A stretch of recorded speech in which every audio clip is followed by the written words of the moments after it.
हारूनाबाद में भी यौम आशूरा का मातम जुलूस मरकजी इमाम बारगाह से बरामद हुआ। जुलूस में अज़ादारों की कसीर तादाद में शिरकत, हर तरफ लब्बैक या हुसैन के सदाएं बुलंद। मजीद इस हवाले से देखते हैं हारूनाबाद से अरशद अली गौरी की ये रिपोर्ट। अस्सलाम या हुसैन, अस्सलाम या हुसैन, मेरे हुसैन तुझे सलाम। 10 मुहर्रमुल हराम के सिलसिले में यौम आशूरा के मौका पर हारूनाबाद में मातमी जुलूस मरकजी इमाम बारगाह से बरामद हुआ। जुलूस में मौजूद अज़ादारों ने हज़रत इमाम हुसैन अलैहिस्सलाम को पुरसा पेश किया।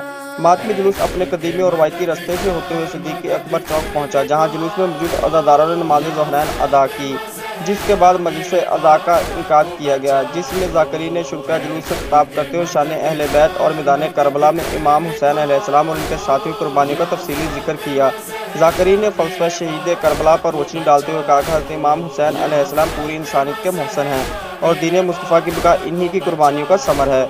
मजलिस अज़ा के इख्तिताम पर शबीए जुलजना की आमद होते ही अज़ादारों ने सीना कुबी और जंजीर जनी करके शहदा करबला के गम और रंज की याद ताज़ा कर दी। जुलूस के रस्तों में जगह जगह ठंडे और मीठे पानी के सबीलों के साथ साथ लंगर के वसी इंतजाम किए गए। दूसरी जानब मुकामी इंतजामिया की जानब से सिक्योरिटी के फुल प्रूफ इंतजाम किए गए। कैमरामैन मुजफ्फर अली साहर के साथ अरशद अली गौरी, हारूनाबाद।